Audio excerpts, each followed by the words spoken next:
Vice's Dark Side of the Ring series is back with season 3 now, and we have our first episode that's supposed to premiere on Thursday of this week, but they put it up early on the YouTube channel, and that is part 1 of Vice's look at the life of Brian Pillman, how Brian Pillman broke wrestling's fourth wall. And this is the first of a 2-part episode on Brian Pillman, and one thing I've noticed based on previous seasons, because I've reviewed a few of these here on the channel, is that the 2-part episodes are usually the best ones because they really get to go deep and they really get to explore the deeper facets of a person's life or of a particular situation or event that occurred, in the business. And if I'm being honest, when I first saw the lineup for season 3 and what they were going to be covering, I thought it was a little bit mid, only because seasons 1 and 2 covered a lot of the really dark ones. We saw Bruiser Brody. We saw episode about the Montreal Screwjob. Obviously, it's been covered to death. We've seen, of course, the Chris Benoit and Owen Hart episodes, probably the most heartbreaking ones.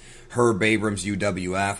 But one of the ones I did want to see is the Brian Pillman story, because Brian Pillman's story is such a tragedy. And one thing that I look forward to with these is getting a more of an unbiased approach, because WWE put out a documentary way back in 2006, I want to say 06, 07, Brian Pillman, The Loose Cannon. It was a pretty good little DVD, and it covered the life and times of Brian Pillman, and it was really well done. It really was a tremendous documentary, but they really don't go and look at the man's private life because there's a little bit of a respect factor there, and you never want to go too far with it. But that's produced by WWE, so you're going to get more footage. You're going to get more of the actual WWE people working on it. You're going to get comments from Vince McMahon and people like that. Here, you're not going to get Vince McMahon, but they do have plenty of footage from both World Championship Wrestling and from WWE and ECW and even other promotions covering the life of Pillman. Plus, what this does is, even if you're familiar with Brian Pillman's life, there's things that were covered here that I was very much unaware of, and I'll get into what I mean here in a minute. But Pillman was a guy who I first got to learn about from WCW when I saw him as Flying Brian Pillman in the early 90s, and he was a tremendous athlete. Everybody knows that. Cincinnati Bengal, had major throw operations. The dude had a rough life. He really had a rough life. This didn't focus too much on how rough his life was, although they did cover the throat operations. They didn't go too much into him being too small and whatnot, but they did cover him working his way through the Bengals ranks and eventually earning the respect of his coaches before he moved on to professional wrestling. But the real story here is how insane his personal life had become, and how his personal life, and this is only part 1. I don't even know what part 2 is going to cover, but I'm sure I'll come back with a review next week when that comes out, or the week after. I don't know if it's next week or the week after, but when it comes to Pillman, he was always great. And then I love the Loose Cannon persona. I loved him in ECW, and I learned more about what this all meant later on, as I got older. Because when I first saw this, I was a kid in the 90s, didn't really understand.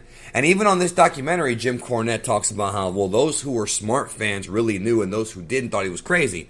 I thought he was a little nuts. I didn't think it was crazy because I knew wrestling was scripted, but I didn't know, what he was doing. And now I really appreciate what he was doing because he was trying to get himself more money, which is really the big story here.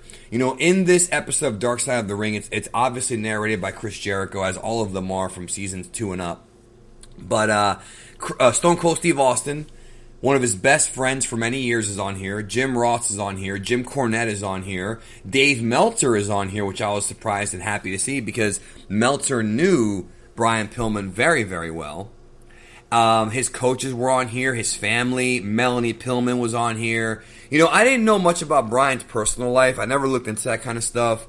But the thing that kind of really took me by surprise here, speaking of Melanie Pillman, is there's a story they tell on here about Melanie Pillman and how I guess she had wanted to take custody of, because Brian was a ladies' man. So Brian had different children with different women. And I guess the story was that she wanted to take willful custody of one of the kids away from one of Brian's exes, and that led to her committing suicide. And they actually interviewed the daughter, who said that she never forgave Melanie Pillman for that. And Melanie Pillman herself was like, I don't know how I'm going to make it up to her. I'll never do it again. I'm like, well, of course you're not going to do it again, but That was the most tragic thing about this.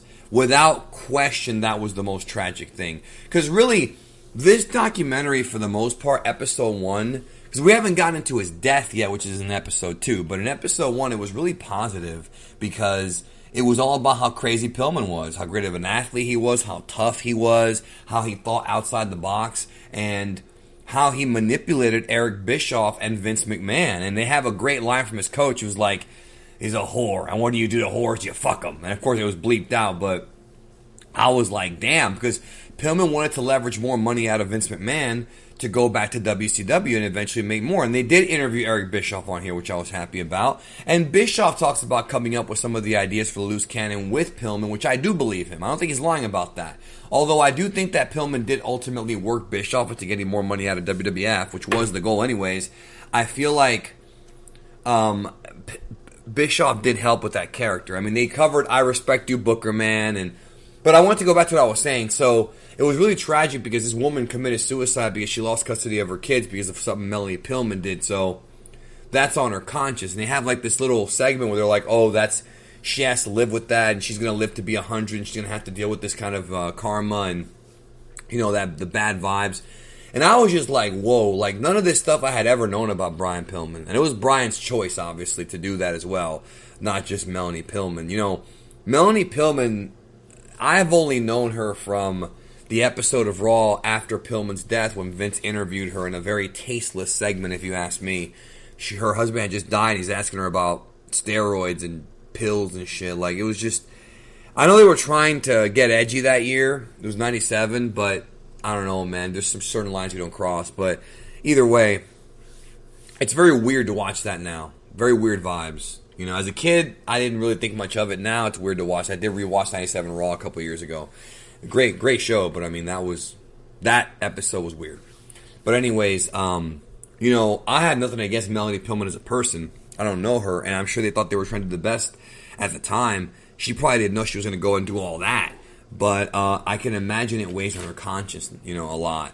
And the episode covers like how Pillman worked Vince into learning who he was, and how Meltzer gave him like his, his press badge to get in or whatever, and then he went in and talked to Vinny and got him to, talk about it. Then, Jim Ross helped out. So Pillman made friends, with the right people to further his career. Because Bischoff couldn't promise him to making $400,000 a year, which is what he probably felt like Pillman wanted. Because Pillman wasn't at that level. But if Pillman can get himself to that level and then come back to WCW, that was the whole story about this documentary. And they cover the Hollywood Blondes with Stone Cold and the chains around the chain that Steve Austin wears that Pillman bought him, which I had known that story from the Stone Cold. I think it was the Stone Cold Truth.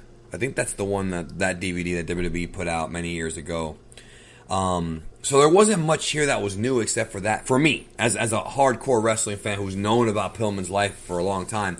But that story about Melanie Pillman was crazy, Dark Side of the Ring is weird because it feels a little bit like exploitation, if I'm being honest with you. It really does. But at the same time, you get a unique insight. You get a perspective into these people that you never would have been able to have gotten from a WWE documentary. You're just not. And right now, it's on YouTube.